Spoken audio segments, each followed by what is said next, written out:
Okay, so welcome to Innermastery, and right now I want to talk about impermanence. It's pretty applicable because we're out here in the woods, and maybe it won't show up too well on camera, but there's just a bunch of dying things around us right now. We're sitting on a giant tree that fell, and you can kind of see it over there, and it's all around us is this like kind of symbol of impermanence. Okay. So, if you think about impermanence, everything is going to fade away at some point, right? Everything is impermanent. There's not really much that is going to stick around forever. And today I want to talk about this gradient concept of something that is eternal on one end of the spectrum and impermanent on the other end, okay? Now we can also equate these two concepts with something that is meaningful and something that is not meaningful, okay? So for the rest of this concept, keep this in mind. On one end of the spectrum you have something that's impermanent and meaningless, and on the other end of the spectrum you have something that is eternal and meaningful, okay? So what we're going to try to explain here is by letting go and disidentifying with things in your life that are impermanent and meaningless, and identifying more with the eternal and meaningful, you will just see a lot of dramatic, wonderful things come into your life. So to begin, let's explain some basic examples of this spectrum. So on one end of the spectrum you have an abstract you. So this is like your bare awareness, if you want to call it that. It's like the consciousness itself, okay? Then you could also say your identity from birth to death, like the full concept of you from the time you're born to the time you'll die, like your personal legacy. And another way to explain the abstract you might be your soul or spirit, okay? So these are kind of ideas on the more eternal end of the spectrum. And if we move over to the impermanent side, you'll see your socially constructed self, okay? So this is your persona, the kind of fake image you put on to the public. This is anything to do with vanity, anything to do with pride or ego. This is most importantly the beliefs and opinions that you hold that came from society. So at this level you might equate it with being stuck in the Matrix.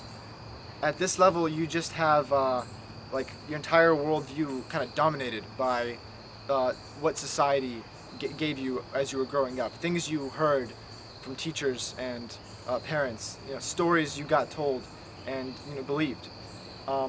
So there you have on one side of the spectrum this socially constructed you, and on the other side a abstract you. Now both of these are not the total extremes, but they get close to the extremes. I want to now talk about kind of the middle, okay? So closer to the middle you have a higher version of yourself, which I call an authentic you. And so this is your deep values and deep worldviews that are at play in your mind. This is also about 1% of the thoughts and feelings you have in a given moment. So these are your really deep desires, your kind of fundamental thought patterns in your mind. And now a slightly lower version of yourself is the day-to-day you. Now I call this the lower version, but it may not be familiar as that. You might consider it more comfortably as your personality. So this day-to-day you consists of a lot of the things that we would normally consider as just us. So these are 99% of the thoughts and feelings that are in your head. These are some of the more surface level beliefs that you have. These are your kind of cravings and surface level desires that you are taking in. Now, another way to like kind of explain this like day-to-day you is to just talk about it in terms of like your habitual self. Another word is like your kind of ingrained you. This is a you that you don't really think too much about. You know, it's not as unconscious as the socially constructed you. It's slightly more conscious than the socially constructed you, but it is still kind of autopilot, right? It's sort of just going through the motions. And what you'll see is when you start thinking of it, now I want to zoom out a little bit now. When you start seeing this spectrum from, you know, the impermanent, meaningless, to the slightly more meaningful, slightly more permanent, socially constructed you, to the day-to-day you, to the authentic higher you, to the more abstract you, sort of spiritual you, to all the way until the eternal and meaningful side of things. You see a lot of like really cool patterns emerge, you know, as you move toward the eternal, as you identify more and more with the more meaningful. You'll see some wonderful things start to come out in your life. You'll, for one, become more conscious. You'll become less autopilot, right? You'll become more in control. You'll feel like you are more alive, basically. And the sort of way you interact with your environment will just be a lot more authentic and a lot more in touch with reality.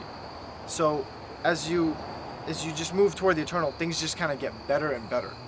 Now, if you go in the opposite direction, you'll notice sort of inverse patterns emerge as well. You'll see that the more impermanent things you identify with, the more lack of control you'll feel. The more you'll feel like you're at the effect of things rather than the cause of things. You'll feel like society or your environment is dominating your life rather than really letting you live and express yourself fully. So that's kind of to kind of summarize what we've said in a simple statement. Move toward the eternal and the meaningful and disidentify with the impermanent, okay? Your thoughts and feelings are not you, okay? There is a higher version of yourself that is, it's just a lot better. And you want to move toward that. You want to let go of some of the habits and just old ways of doing things that you normally consider you, and try to move toward a more authentic version of yourself. So to end this with like a small quote, stories you got told and listened to, that is the only thing that imprison you. All right, thank you. See ya. Shit, I forgot to hit record. I didn't want to. Shit.